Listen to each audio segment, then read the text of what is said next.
अखंडमंडलाकारं व्याप्तं येन चराचरं तत्पदं दर्शितं येन तस्मै श्रीगुरुवे नमः। अज्ञानान्धस्य लोकस्य ज्ञानाञ्जनशलाकया चक्षुरुन्मीलितं येन तस्मै श्रीगुरुवे नमः। अध्यात्म विश्व विज्ञान यूट्यूब चैनल पर हम श्रीमद् भगवद गीता उपनिषद के संक्षिप्त स्वरूप गीता अमृत सार का रसपान कर रहे हैं। आइए दूसरे अध्याय सांख्य योग का निरूपण करें। देखी दृढ़ निश्चय अर्जुन का, कहे कृष्ण जी सुनो पार्थ, अब भेद सत्य हित का, सोच करना ही नहीं जिसका, उसका जो नर सोच करे, वह भागी है दुख का, असत जड़ स्थिर नहीं रहने का, कोटि यत्न यदि करे नहीं, अभाव कभी सत का, हुआ जो पैदा जाने का, यही सनातन नियम गया, वह पैदा होने का, अजर अमर है आत्मा सब देहों में एक, मरे नहीं मारे नहीं घूमे भूत अनेक, समुझ यह ले निज कर्म आधार, इस मत से जो चले उसी का निश्चित है उद्धार, हो संतो गीतामृत सार, अर्थ प्रेम से पिए उसे, नहीं जन्म मरण संसार।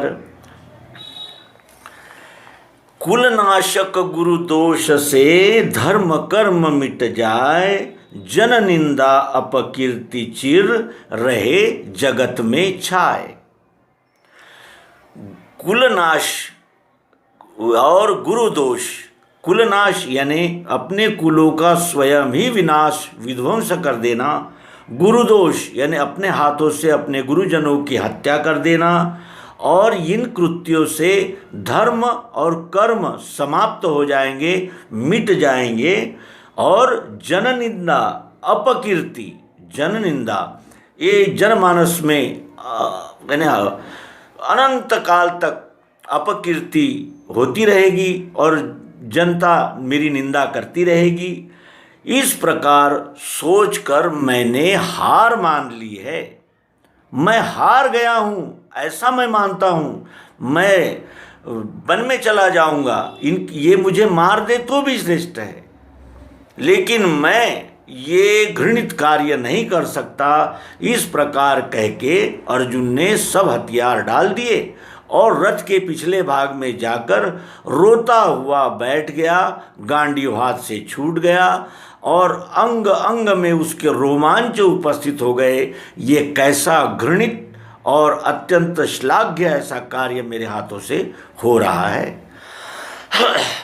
अब देखी यह दृढ़ निश्चय अर्जुन का, ये अर्जुन का दृढ़ निश्चय, पक्का निश्चय देखकर कि मैं युद्ध नहीं करूँगा, मैं हार मानता हूँ, ये देखकर श्री कृष्ण जी कहने लगे कि हे पार्थ, अब सत्य और हित का भेद तुम्हें बताता हूँ, सुनो। सत्य ही हितकारी होता है और सत्य में ही हित सबका छिपा हुआ होता है। इस प्रकार सत्य और हित इन दोनों का समन्वय करने वाला बोध मैं तुम्हें दे रहा हूँ। आओ पार्थ, ध्यान पूर्वक सुनो। सोच करना ही नहीं जिसका, उसका जो नर सोच करे, वह भागी है दुख का। जिसका सोच करना ही नहीं चाहिए, क्योंकि उसके विषय में सोच करके कोई लाभ ही नहीं है। ऐसे विषय का सोच यानी ऐसे विषय की दुख या ऐसे विषय की चिंता करने से क्या लाभ है। और जो व्यक्ति ऐसा करता है जिसमें उसका हस्तक्षेप हो ही नहीं सकता, उन विषयों का जो सोच करता है वो नर दुख का ही भागी होता है। यदि हम कहें कि गर्मी के दिनों में ठंडी का एहसास हो, तो क्या ऐसा हो सकता है? ऐसा हमारे सोचने से हो जाएगा? नहीं हो सकता। और जो ऐसा सोचता है उसे तो दुख ही प्राप्त होगा, क्योंकि उसके कोई भी मनोरथ कभी पूर्ण भी नहीं होंगे और उसके प्रयासों को भी सफलता नहीं मिल सकती। इस प्रकार अर्जुन को भगवान श्री कृष्ण जी समझाते हैं कि असत जड़ स्थिर नहीं रहने का, ये क्षर भाव जो है वो जड़ है और ये कभी स्थिर नहीं रहता, इसमें सतत रूपांतरण होता ही रहता है। जैसे जन्म होना, बाल्यावस्था, कुमारावस्था, युवावस्था, वृद्धावस्था, ये सतत होता ही रहता है और ये अखंड रूपांतरण होना ही क्षरगति का प्रमुख लक्षण है। असत जड़ स्थिर नहीं रहने का, ये कभी स्थिर नहीं रहते।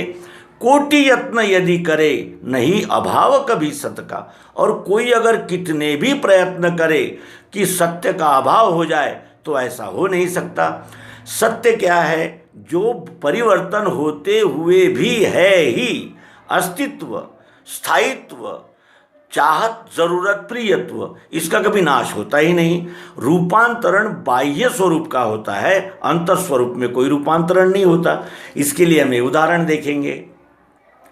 ये पेन टूटेगा, फूटेगा, इसके 1000 टुकड़े होंगे तो ये पेन तो नहीं रहेगा, लेकिन प्लास्टिक में कोई बदलाव नहीं होगा। प्लास्टिक है और रहेगा, फिर उस प्लास्टिक से और कोई अन्य वस्तुएं बन सकती है। यानी परिवर्तन उसके बाह्य स्वरूप में होता है, अंतस्थ उसका कोई बदलाव होता ही नहीं। और ये हर विषय में आप ये निश्चित जानिए, और ये हम अनुभव में भी देखते हैं कि जो वस्तु है उसमें कभी भी परिवर्तन न हो, ऐसा अगर कोई कितना भी प्रयत्न करे तो ऐसा हो नहीं सकता। बाह्य स्वरूप में सतत परिवर्तन होता ही रहता है, कोई भी वस्तु अपरिवर्तनीय नहीं है। ये अब ऐसा है, कालांतर में ये चूरा हो जाएगा, टुकड़े हो जाएगा, अनंत स्वरूप इसके बदलते चले जाएंगे। तो क्या इसमें जो व्याप्त मिठास है उसमें कुछ अंतर आएगा? नहीं आ सकता, क्योंकि मिठास ने ही आकार धारण किया है और आकार तो सतत परिवर्तनशील है। इस प्रकार असत जड़ यानी ये जो क्षर गति है, पृथ्वी जल अग्नि वायु आकाश, सतोगुण रजोगुण तमोगुण, ये वस्तु का बाह्य स्वरूप स्थिर नहीं रहता, ये सतत परिवर्तन होता ही रहता है। लेकिन उसमें व्याप्त चाह, जरूरत, प्रियत्व, अस्तित्व, इनका कभी अभाव होता ही नहीं। जैसे हम यदि इस पेन को जला देंगे तो वो भी प्लास्टिक के रूप में रहेगा, फिर उसे और जला देंगे तो राख हो जाएगी, होगी राख, लेकिन रहेगी, उसका वो नाश नहीं होगी, उसकी वो नाश नहीं हो सकता। क्यों? क्योंकि असत जड़ स्थिर नहीं रहने का। लेकिन कोटि यत्न यदि करे नहीं अभाव कभी सत का, अस्तित्व का कभी नाश होता ही नहीं। और इसके लिए स्थायी सिद्धांत बताते हैं कि हुआ जो पैदा जाने का, ये पेन बना है, एक न एक समय ऐसा आएगा कि ये पेन जो है अपने इस स्वरूप का बदलाव देखेगा ही, इसे बदलना ही होगा। आज नहीं 100 साल बाद इसका रूपांतरण तो होगा ही। तो हुआ जो पैदा, ये पेन बना तो परिवर्तन होगा, और जो पैदा हुआ उसको जाना ही होगा, यानी इसका रूपांतरण होगा ही होगा। लेकिन यही सनातन नियम गया वह पैदा होने का। ये जो जाएगा तो नष्ट नहीं होगा, इसका रूपांतरण होगा। गया वह फिर पैदा होकर आ जाएगा। अब पेन बना है तो हो सकता है अगली बार ये और कोई वस्तु में ऊपर इन्हें परिवर्तित हो जाए, और कोई वस्तु बने इस प्लास्टिक से। प्लास्टिक का रूपांतरण नहीं होता, पेन का होता है। तो हुआ जो पैदा जाने का यही सनातन नियम, ये नियम आज का नहीं है, ये सनातन नियम है। बनना और रूपांतरण होना, बनना और रूपांतरण होना, ये सतत नियम है। इसीलिए हुआ जो पैदा जाने का यही सनातन नियम गया वह पैदा होने का, वो फिर पैदा होगा। अजर अमर है आत्मा, ये आत्मा कैसा है? अजर है, अमर है, सब देहों में एक। ये आत्मा अजर है, इसको कभी जरा व्याधि स्पर्श नहीं कर सकती, अमर है, इसका कभी मृत्यु भी नहीं हो सकता, और सब देहों में एक है। कुत्ते में भी वही आत्मा है, पेड़ में भी वही है, मछली में भी वही है, एक यानी मनुष्य में भी वही है, बकरी में भी वही है। सब में एक ही आत्मा है, लेकिन जिसमें प्रवेश करता है वो उसी का रूप धारण करता है। चाह जरूरत प्रियत्व इस पेन में है तो क्या इस पुस्तक में नहीं है? और इस पुस्तक में है तो क्या वो चाह जरूरत प्रियत्व इस चश्मे में नहीं है? सब में है सनातन ओतप्रोत, और इसका कभी अभाव भी नहीं होता। अजर अमर है आत्मा सब देहों में एक, मरे नहीं मारे नहीं। ये आत्मा न कभी मरता है न किसी को मारता है। क्यों? क्योंकि ये निराकार है, ये सर्वाकार है, ये कभी किसी को न मारता है न स्वयं मरता है, ये अमर है। घूमे भूत अनेक, वही आत्मा अनेक भूतों में परिवर्तन होता रहता है, घूमता रहता है। जैसे इस शरीर में जो जीवात्मा है, वो जीवात्मा जब ये शरीर से निकल जाता है तो फिर अन्य शरीर धारण कर लेता है। हो सकता है अगला शरीर, अगर हमारे कर्म अधोगति दायक होंगे तो अधोगति में जन्म होगा, लेकिन जन्म होगा और अवश्य ही होगा। और घूमे भूत अनेक का क्या आशय है? तो ये चार खानियां हैं, उद्बीज, स्वेदज, अंडज और जारज। तो उद्बीज से ये जीव चला जो जारज खाने के सर्वश्रेष्ठ मनुष्य में अब उपस्थित है।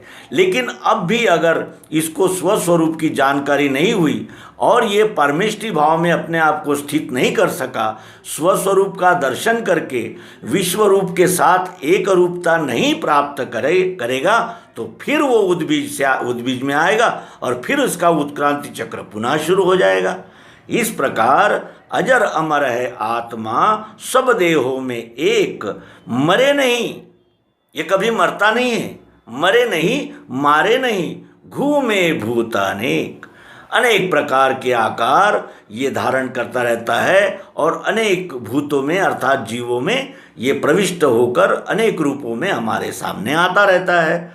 समुझ यह ले निज कर्म आधार, ये अकाट्य अटल सृष्टि नियम समझ और अपने निज कर्म का आधार ले। तेरा निज कर्म क्या है? तू क्षत्रिय है, न्याय रक्षा करना ये तेरा स्वधर्म है, स्वकर्म है, स्वकर्तव्य है। अपने निज कर्म का धारण, अपने निज कर्म को धारण कर। तू क्षत्रिय वर्ण का है और न्याय रक्षा ही तेरा स्वकर्तव्य है। इस बात को जानकर समझ यह ले निज कर्म आधार, अपने निज कर्म का आधार ले। इस मत से जो चले उसी का निश्चित है उद्धार। अपने क्षत्रिय वर्ण का अंगीकार करो, अपने कर्तव्य का पालन करो और इस मत से जो चलता है उसका उद्धार होना निश्चित होता है। क्योंकि हम इस विश्वरूप परमात्मा के ही अंग प्रत्यंग है। हम इस विश्वरूप परमात्मा से अलग है ही नहीं। हम विश्वरूप परमात्मा से ही बने हुए अनेक प्रकार के घटक है और अपना स्वकर्तव्य करते हुए इस विश्वरूप परमात्मा की यथोचित, यथा समय, यथा संभव, निरपेक्ष अनन्य भाव से सेवा करते हुए ही हमें आनंद की प्राप्ति होती है। जो अपने स्वकर्तव्य का पालन करता है उसे स्थायी समाधान, आनंद की प्राप्ति होती ही है। और इसलिए इस मत से जो चले उसका निश्चित है उद्धार। जो विश्वरूप परमात्मा को जानकर पिंड ब्रह्मांड की एकात्मता को सिद्ध करके विश्वरूप परमात्मा की अनन्यता पूर्वक सेवा में संलग्न हो जाता है, उसका उद्धार होना निश्चित होता है। वो आवागमन के चक्र से छूटकर विश्वरूप ही हो जाता है। ये इस अध्याय का आशय है।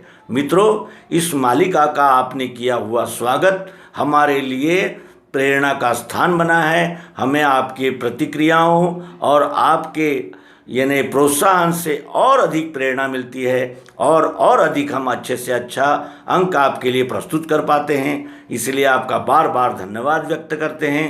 सद्गुरु भगवान की जय, विश्वरूप परमात्मा की जय। ओम शांति शांति शांति।